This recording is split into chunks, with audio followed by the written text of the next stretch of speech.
New Year is continuing to go well. Hope everyone is staying safe, especially in the midst of all the different events regarding weather and just different things happening in the world right now. We're going to keep things going with our reading in Genesis. Today's reading, we're going to start in chapter 24 with Isaac and Rebekah. And I think we'll read at least 3 chapters today. We'll see how long it all takes. As always, before we get started here, if you're interested in seeing more videos like this, please like and subscribe. That helps people like myself continue to do things like this. Just want it to be something that everybody enjoys. So, starting in chapter 24. Now Abraham was old, well advanced in years, and the Lord had blessed Abraham in all things. And Abraham said to his servant, the oldest of his household, who had charge of all that he had, "Put your hand under my thigh, that I may make you swear by the Lord, the God of heaven and the earth, that you will not take a wife for my son from the daughters of the Canaanites among whom I dwell, but will go to my country and to my kindred, and take a wife for my son Isaac." The servant said to him, "Perhaps the woman may not be willing to follow me back to this land. Must I then take your son back to the land from which you came?" Abraham said to him, "See to it that you do not take my son back there. The Lord, the God of the heaven, who took me from my father's house and from the land of my kindred, and who spoke to me and swore to me, 'To your offspring I will give this land,' he will send his angel before you, and you shall take a wife for my son there. But if the woman is not willing to follow you, then you will be free from this oath of mine. Only you must not take my son back there." So the servant put his hand under the thigh of Abraham his master, and swore to him concerning this matter. Then the servant took 10 of his master's camels and departed, taking all sorts of choice gifts from his master. And he arose and went to Mesopotamia, to the city of Nahor. And he made the camels kneel down outside of the city, by the well of water at the time of evening, the time when women go out to draw water. And he said, "O Lord, God of my master Abraham, please grant me success today, and show steadfast love to my master Abraham. Behold, I am standing by the spring of water, and the daughters of the men of the city are coming out to draw water. Let the young woman to whom I shall say, 'Please let down your jar that I may drink,' and who shall say, 'Drink, and I will water your camels,' let her be the one you have appointed for your servant Isaac. By this I shall know you have shown steadfast love to my master."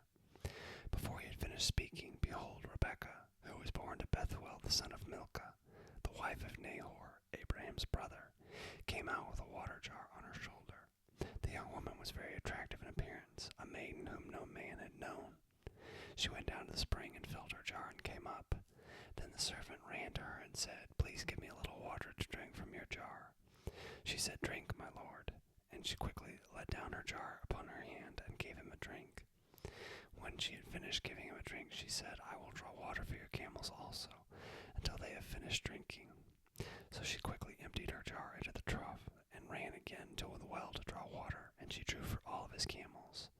The man gazed at her in silence to learn whether the Lord had prospered his journey or not. When the camels had finished drinking, the man took a gold ring weighing 1/2 shekel, and 2 bracelets for her arms weighing 10 gold shekels, and said, "Please tell me whose daughter you are.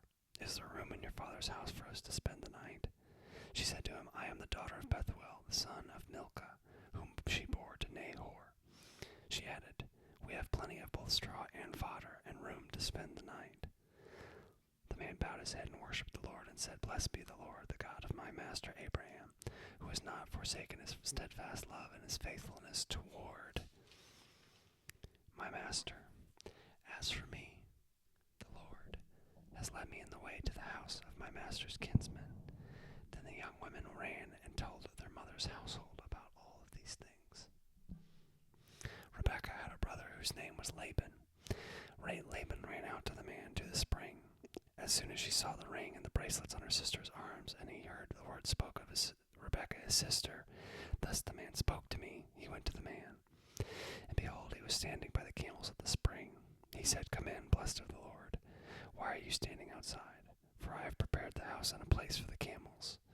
So the man came to the house and unharnessed the camels, and gave straw and fodder to the camels, and there was water to wash his feet and the feet of the men who were with him. Then food was set out before him to eat. But he said, I will not eat until I have said what I have to say. So he said, Speak on. He said, I am Abraham's servant. The Lord has greatly blessed my master, and he has become great. He has given him flocks and herds, silver and gold, male servants and female servants, camels and donkeys. And Sarah, my master's wife, bore a son to my master when he was old, and to him he was given all that he has. My master made me swear, saying, You shall not take a wife for my son from the daughters of the Canaanites, in whose land I dwell, but you shall go to my father's house, and to my clan, and to take a wife for my son. I said to my master, Perhaps the woman will not follow me. But he said, The Lord, before whom you have walked, will send his angel with you and prosper your way. You shall take a wife for my son from my clan and from my father's house. Then you will be free from my oath, and when you come to my clan. And if they will not give her to you, you will be free from my oath. I came today to the spring and said, O Lord, the God of my master Abraham, if you now are prospering the way that I go, behold, I am standing by the spring of water. Let the virgin who comes out to draw water, to whom I will say, Please give me a little water from your jar to drink. And it will say to me, Drink, and I will draw for your camels also. Let her be the woman whom the Lord has appointed for my master's son. Before I finished speaking in my heart, behold, Rebekah came out with her water jar on her shoulder. She went down to the spring and drew water. I said to her, Please let me drink. She quickly let down her jar from her shoulder and said, Drink, and I will give your camels drink also. So I drank, and she gave the camels drink also. Then I asked her, Whose daughter are you? She said, The daughter of Bethuel, Nahor's son, whom Milcah bore to him. So I put the ring on her nose and the bracelets on her arms. Then I bowed my head and worshipped the Lord and blessed the Lord, the God of my master Abraham, who has led me by the right way to take the daughter of my master's kinsman for his son. Now then, if you're going to show steadfast love and stay faithfulness to my master, tell me, and if not, tell me, that I may return to the right hand or to the left. Then Laban and Bethuel answered and said, The thing has come from the Lord. We cannot speak to you bad or good. Behold, Rebekah is before you. Take her and go. Let her be the wife of your master's son, as the Lord has spoken. When Abraham's servants heard the words, he bowed down himself to the earth before the Lord. And the servant brought out jewelry of silver and gold and garments and gave them to Rebekah. He also gave to her brother and to her mother costly ornaments. And he and the men who were with him ate and drank, and they spent the night there. When they arose in the morning, he said, Send me away to my master. Her brother and her mother said, Let the young woman remain for us a while, at least 10 days. After that she may go. But he said to them, Do not delay me, since the Lord has prospered my way. Send me away that I may go to my master. They said, Then let us call the young woman and ask her. And they called Rebekah and said to her, Will you go away with this man? She said, I will go. So they sent away Rebekah, their sister, and her nurse, and Abraham's servants and his men. And they blessed Rebekah and said to her, O sister, may ye become thousands of 10,000s, and may your offspring possess the gates of those who hate him. Then Rebekah and her young women arose and rode on the camels and followed the man. Thus the servant took Rebekah and went his way. Now Isaac had returned from Beer Eli Roy and was dwelling in the Negev. And Isaac went out to meditate in the field toward evening. And he lifted his eyes up and saw, and behold, there were camels coming. And Rebekah lifted up her eyes, and when she saw Isaac, she dismounted from the camel and said to the servant, Who is that man walking in the field to meet us? The servant said, It is my master. So she took off her veil and covered herself. And the servant told Isaac all the things he had done. Then Isaac brought her into the tent of Sarah his mother, and took Rebekah, and she became his wife, and he loved her. So Isaac was comforted after his mother's death. Then Abraham took another wife, whose name was Keturah. She bore him Zimran, Jokshan, Midian, Ishbak, and Shua. Jokshan fathered Sheba and Dedan. The sons of Dedan were Asherim, Letishim, and Leoim. The sons of Midian were Ephah, Epher, Hanok, Abida, and Eldah. All these were the children of Keturah. Isaac.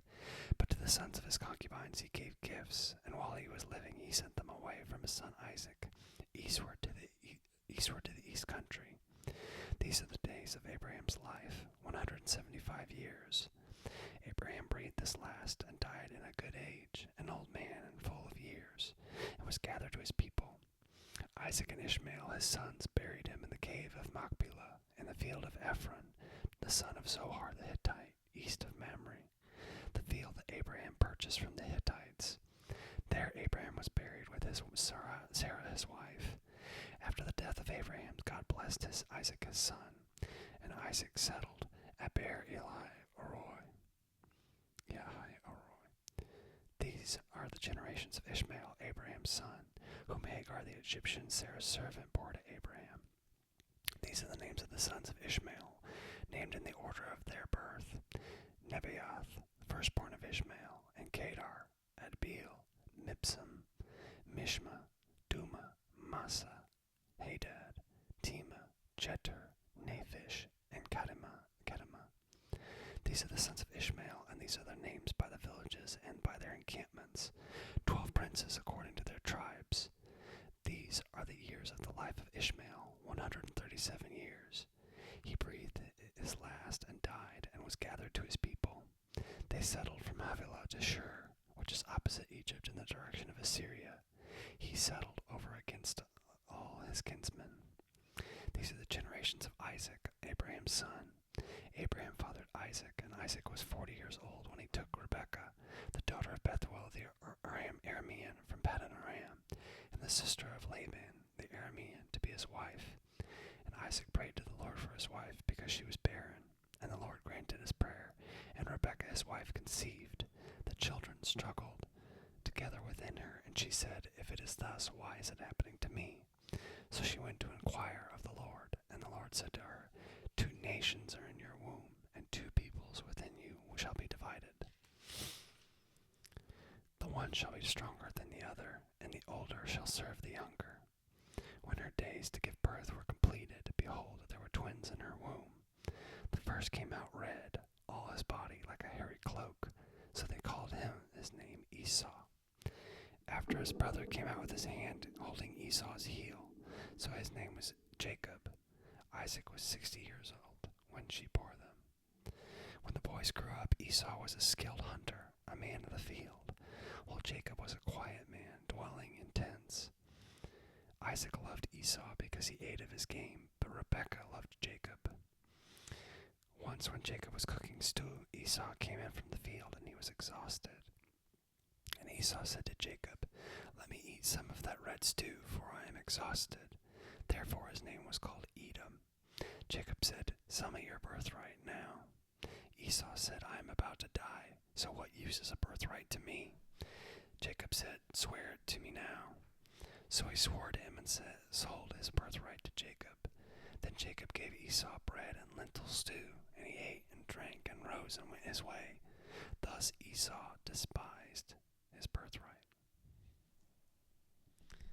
And we had a map earlier that we can take a look at here.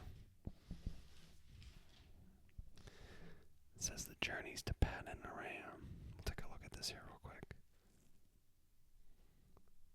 When Isaac was 40 years old, Abraham sent his eldest servant back to Paddan Aram, the land of his relatives, to obtain a wife for Isaac.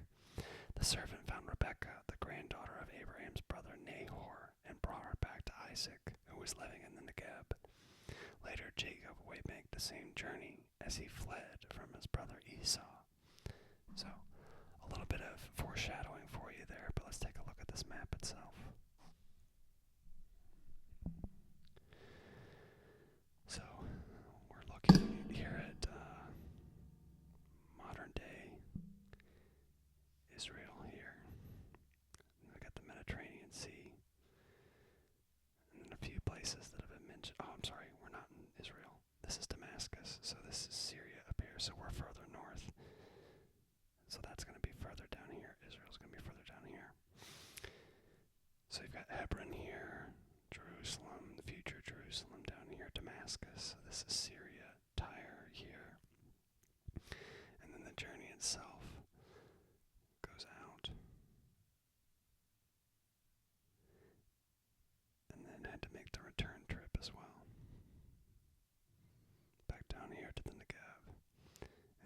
eventually they settle down here in Beer Lahai Roy. Doesn't exactly roll off the tongue there, but we'll get it. And then going over here to this tablet, it says the Nuzi text. Nuzi in central modern-day Iraq near the Tigris River reached its height in the 15th to 14th centuries BC. At that time, it was occupied by the Hurrians, a group that is well known but poorly documented. Archaeological work in the 1920s to 30s uncovered an archive that, to date, contains about 5,000 tablets. While some of the tablets date to earlier periods in the history of the site, a great majority date to the Hurrian era. These texts deal with social, economic, legal, and administrative matters. The textual finds at Nuzi throw considerable light on the customs of the patriarchal period of Genesis. For example, Esau's selling of his birthright to Jacob in Genesis 25:29-34, which we just read here. The sale as parallels in the Nuzi corpus, in which a man transfers his inheritance in exchange for 3 sheep. Also, the Nuzi tablets uphold a blessing as a binding, irrevocable will, explaining why Isaac was unable to revoke the blessing Jacob had received under false pretenses, seen in later verses that we'll read in chapter 27. It was a custom at Nuzi for a couple without children to adopt a son as an heir. In exchange for the inheritance, an adopted child would care for the couple in their old age and make certain that they received a proper burial. If a son was born to a couple after adoption had taken place, most of the inheritance would revert to the biological son.